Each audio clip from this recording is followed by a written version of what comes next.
I just felt so lucky, so relieved, that I managed to get away from something that, at that time, I didn't know exactly what happened, how many people had got killed, if anybody got killed. I just didn't know the enormity of the situation. I was just glad that I was out of it. I think it was, in one way, I know it sounds a stupid thing to say, but I thought one of the main things that people were saying was it was a relief, because if it had been a weekday, a lot more people would have been killed, no two ways about it.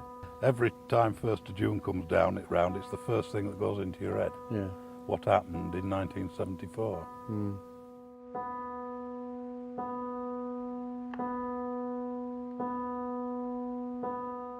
It was a normal Saturday afternoon, just normal analysis in the main laboratory.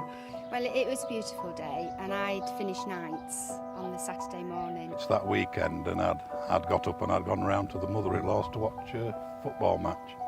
In those days I could on shift I could sleep well, so I woke up just a bit before, probably about 20 to 5, sort of catnapping, because it was a real hot day. I'd been on mornings that morning, and we were round at my mother's, same as Raymond says, watching the football match. I got up lunchtime, went into town to do a little bit of shopping. I was in the local market. I was just moving about between one bench and the other to do whatever I was doing. And there was a loud rumbling noise, like a thunder, that rattled the window. So most of us, I looked towards the window, and because the noise came from the right-hand side, and I looked, and all I could see was some shimmering on top of one of these reactors. That's what the noise appeared to be, but that's all I could see. And straight after that, the alarm sounded, and people started moving away towards the exit. And I just looked around and I thought, well, this could be serious, and I started thinking, shall I just turn the Bunsen burners off? But I thought, no, this is silly, they're all moving out, I don't want to be the last one out. So we just follow one another to the exit. Luckily the exit was in the opposite side of where this rumbling came, and so I was just following the guy in front of me, and he was shifting, so I started legging it, as it were. And as soon as I got about 20-30 yards, I felt some heat on my left-hand shoulder here, and I looked and I saw this big cloud of cyclohexane, because I could smell it, igniting. And then the blast happened at 5 to 5. And it was as the football match finished when the plant exploded. Yeah. And it was quite a huge ball of flame, and the last thing I remember was everything went black. So I must have been blown by the explosion. I didn't hear anything. And I hear voices outside, people saying, it's got to be Nipro, it's got to be Nipro. And got dressed, went outside, and there's just this huge, big, Hiroshima type thing, really, just a massive mushroom. And I remember somebody saying, it's a bomb, it's a bomb. And so I wanted to get out of the market, but my memories are everybody was pushing in the opposite direction to me. Anyway, I went onto the high street and noticed all the windows out, and I met my husband, who'd come onto the high street to speak to his mum, who lived in Flixborough at the time.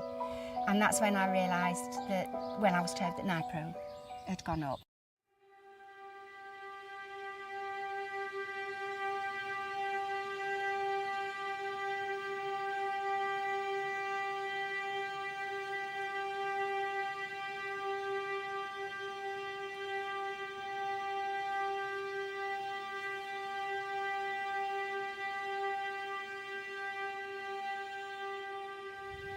And we realised what the explosion was, and we both went straight out to my car, and we drove down and got to the corner where Flixborough Wharf is. So I must have been blown by the explosion. Didn't hear anything, maybe a few seconds, but I didn't know how long the time had gone, because I just woke up thinking that I was dead, and I thought, well, I can't be dead, because I'm thinking. A lot of blackness, a lot of dust, a lot of debris flying around. There was sheeting, there was a corrugated sheeting from whatever. I thought, this is not safe. So I picked my shoe up and started running again towards the opposite direction, which is towards the river. And saw some injured people coming out. And as I turned around and started driving up towards the hospital, Raymond took all the details off the lads that we got in the car, and then rung the families to let them know they were okay.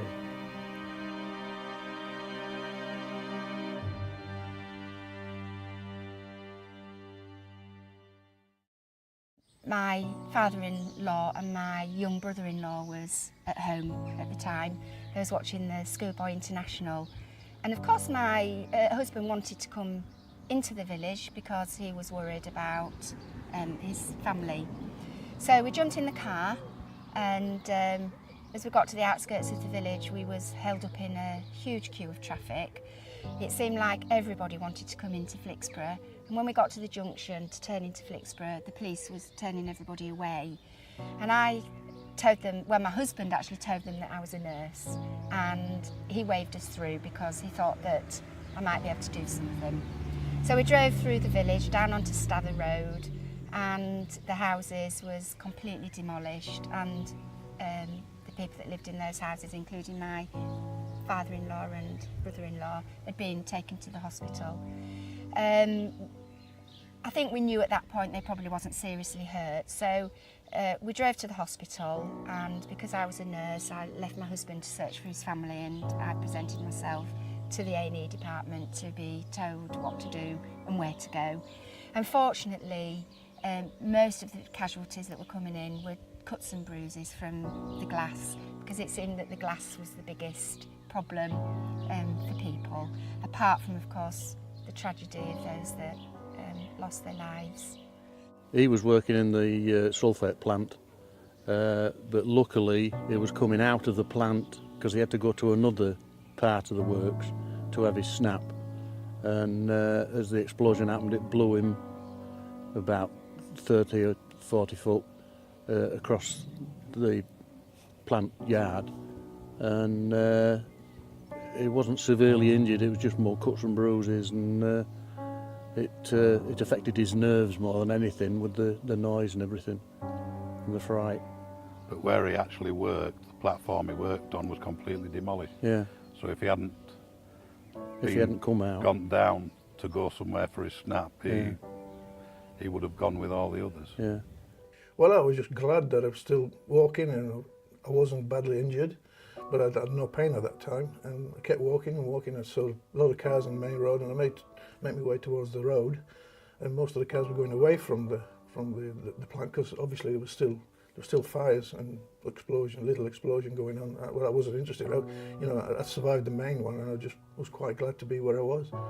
But no sooner had I gone about 50 yards into the main road, there was one car came the opposite direction. And it was a green car, and I recognised it was my father's car. And he stopped there, and he just, jumped in the back, and he turned the car around, and he hightailed to the hospital. And I thought, well, I better take my lab coat out and stick it out the window because he's driving a bit erratic. So there's a reason why he's driving like that. So we made our way to the hospital.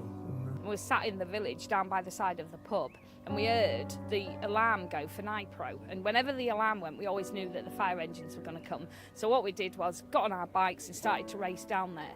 Got around the corner about maybe a quarter of a mile away from the actual site, and it just went totally silent. Everything started leaning towards you, and the next thing we knew, it was like a big mushroom had gone up, just a massive explosion.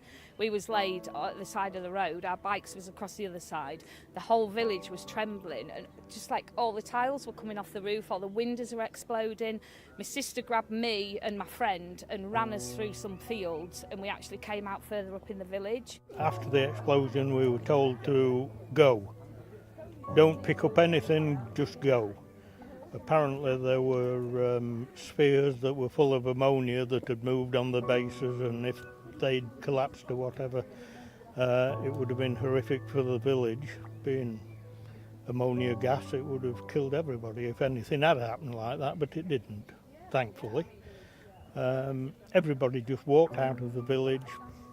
We were picked up by police cars, Black Mariahs and what have you, and taken to the police station. Nobody bothered to ask how we felt. Okay, yeah, the family suffered together as a family. But outside of that, nobody bothered to ask how we was feeling. And of course, we would play around in the fields. We didn't even go into the fields or the woods because we was frightened of what we was going to find. With that explosion, okay, we was children, but you've got vivid imaginations. You know what could possibly be out there.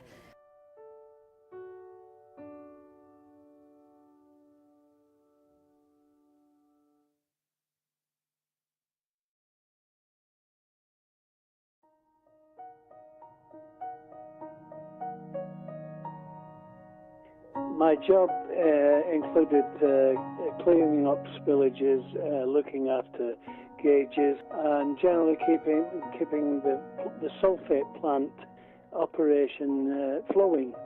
I had just finished taking some readings from some gauges and used the control room for monitoring the whole of the Area 3 that we were in, and generally it was the place that we stayed. It was late afternoon. I'd just been out taking readings and I'd come back in, and I and the rest of us heard a kind of a bang. Not a big bang, but enough to wake us up, make us all dash out of the control room to see what was happening. We just had time to get out of the control room and were looking, and what appeared to be a massive heat haze suddenly erupted in one mighty blast, and I was then blown off my feet with my colleagues who were looking. And we were thrown 40, 50 yards towards some acid tanks. Well, luckily the acid tanks didn't rupture because the concrete wall actually deflected the blast upwards and probably saved our lives. It was a couple of days before we was allowed back into the village. So About 4 weeks we was asked to go back down, and what we was doing was still clearing debris. Because the fire's still burning, I don't think they were allowed to start dismantling the site and looking for bodies properly for at least 10 days. And then the Mines Rescue were working, well, not round the clock, working all daylight hours. Because they were still looking for people that had perished in the incident, and we would clear so much of it, and then the Mines Rescue people would go in and shore it all up to get the bodies out, and then the police would go in to remove it. But I think it took another 2 weeks before they, if my memory serves me right, another 2 weeks before they got the last body out. You know, because it was just tangled wreckage, really. It's carnage. Just imagine rubble with tangled pipework all wrapped up in it, and obviously they didn't know what was in every pipe they come along to. They just didn't know what was in it. So if they had to cut into anything, we would just make sure that it was safe for them to do that. But I thought those guys were absolutely amazing. I know they're just searching for bodies. There's no chance of anybody surviving it, but still what they did, what they went through, I have a lot of respect for them. And also, the Salvation Army were there as well. We were getting tea and coffee, and a lot of people everybody rallied round, I guess. Yeah. And I remember being really concerned about the cat. I'm sure it was all right from what my memory was, but and when we finally got to the home, it was glass. The glass had gone in on the windows. That was a few bits and pieces was sucked off the surfaces. But I remember mostly going up to the bedroom and seeing the bedroom, and the bed was covered in glass from the window, and the wardrobe was actually laid across the bed.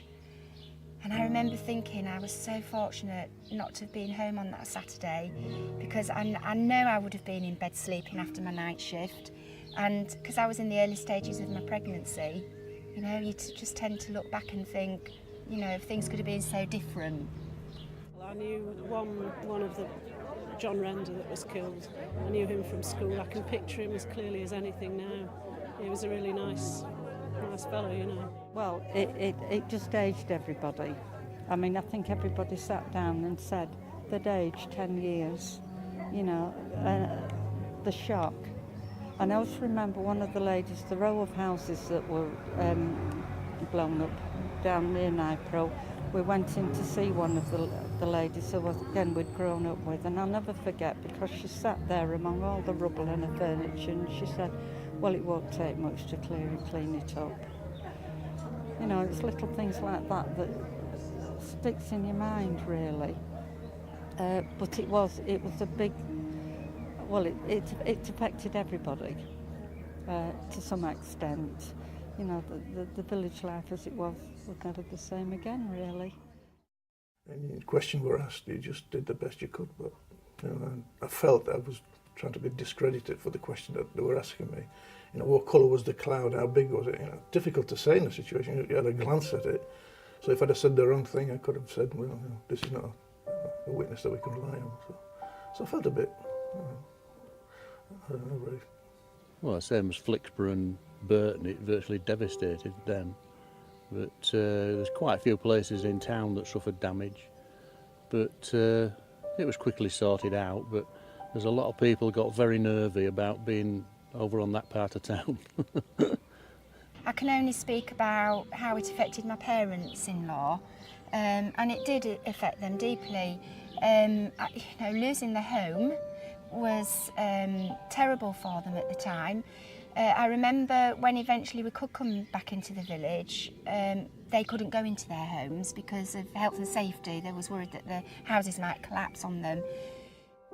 See, people got nervous about any industry when something like that happens, because of British Oxygen at one corner with the steelworks, and people was thinking anything could, if Nipro could go up, which at the time was supposed to be the safest plant going.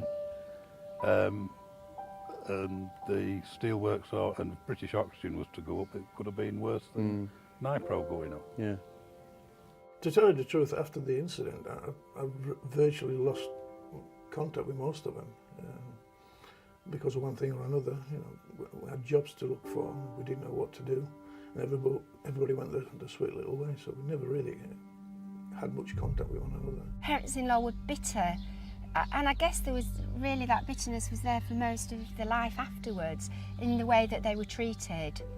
It was just, Nipro just seemed to think, well, it was unfortunate that you lived there. In retrospect, it makes it ridiculous, but at that time, not 24-year-old, I hadn't got an idea what compensations are. There was no sort of American culture like there is now, where there's a blame, there's a claim sort of thing. But at that time, a 24-year-old, £400 I think was the price. We bought a car with it. Well, we put a deposit down for a Fiat, which was a third of the price, and I guess my motorcycle, a scooter, they got melted and disappeared into oblivion. It was about 120 or £200, something like that.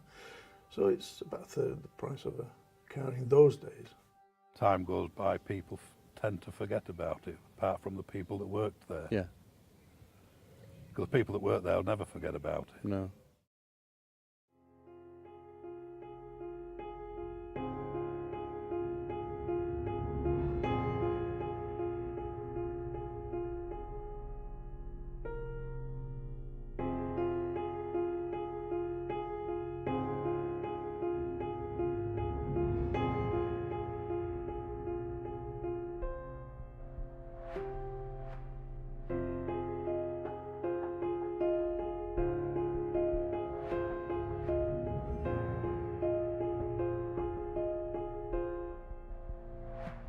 We don't live here now, but we have to come back because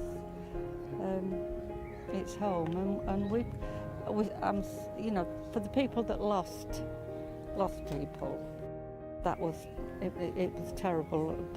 But for us, I mean, we still remember all that, and how much it affected us. And you know, 1st of June comes and you still remember. But obviously for families like the Renders and the Drurys and all the others, it goes on forever.